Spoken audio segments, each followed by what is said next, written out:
Hello hi everyone, welcome back to my blog. Actually ಇದು Sunday blog. Sunday ಹೊರಗಡೆ ಹೋಗಿದ್ವಿ. ಪಾಪು ಕರ್ಕೊಂಡು ಹೋಗಿರಲಿಲ್ಲ ಬಿಕಾಸ್ ವೆದರ್ ತುಂಬ ಕ್ಲೌಡಿ ಇತ್ತಲ್ಲ, ಹುಷಾರಿರೋದಿಲ್ಲ ಅಂತ ಹೇಳಿ ನಾನು, ಆಂಟಿ ಮತ್ತು ಚಿಕ್ಕಪ್ಪ ಅವ್ರದ್ದು ಆ್ಯನಿವರ್ಸರಿ ಇತ್ತು. ಎಲ್ಲರೂ ವಿಶ್ ಕೂಡ ಮಾಡಿ ಅದರಿಂದ ದೇವಸ್ಥಾನಕ್ಕೆ ಹೋಗೋಣ ಅಂತ ಹೇಳಿ ಹೊರಗಡೆ ಹೋಗ್ಬಿಟ್ಟಿದ್ವಿ.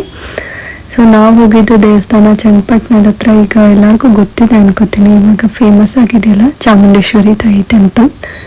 ಗೌಡ್ಗೆರೆಗೆ ಹೋಗಿದ್ವಿ. ಆ್ಯಂಡ್ ತುಂಬ ರಶ್ ಇತ್ತು ದೇವಸ್ಥಾನ.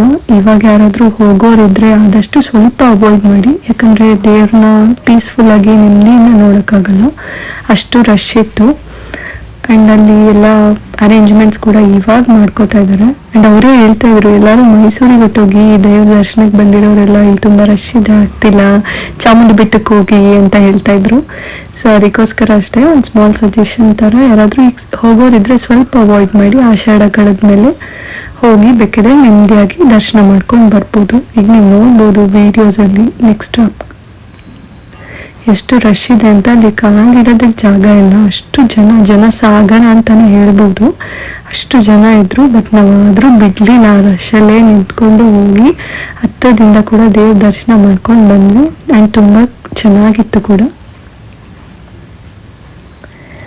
ಅಷ್ಟು ಎತ್ತರ ದೇವ್ರು ಮಾಡಿ ಎಲ್ಲ ಚೆನ್ನಾಗಿ ಸ್ಥಾಪನೆ ಮಾಡಿದ್ದಾರೆ. ಆ್ಯಂಡ್ ಇನ್ನೂ ಕೆಲಸಗಳು ತುಂಬ ನಡೀತಾ ಇದೆ.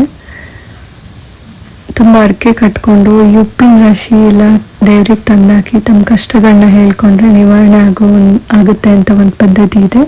ಮತ್ತು ಅಲ್ಲಿ ಕಾಯಿನೂ ಕೂಡ ಕಟ್ತಾರೆ. 7 ವಾರ ಕಾಯಿನ ಕಟ್ಟಿ ಏನಾದರೂ ಅರ್ಕೆ ಇದ್ರೆ ಆ ಅರ್ಕೆ ನೆರವೇರುತ್ತೆ ಅಂತ.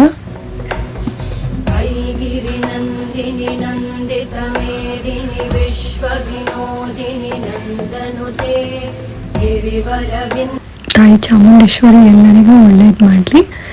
ಆ್ಯಂಡ್ ಎಲ್ಲರ ಬ್ಲೆಸ್ಸಿಂಗ್ಸ್ ಕೂಡ ದೇವರಿಗೆ ಸಿಕ್ಕಲಿ. ನೋಡಿ, ಮೇಲೆ ಹತ್ತುವಾಗಲೂ ಅಷ್ಟೇ ಜನ, ಕೆಳಗಡೆ ಇಳಿದು ಬರುವಾಗಲೂ ಕೂಡ ಅಷ್ಟೇ ಜನ ಇದ್ದಾರೆ.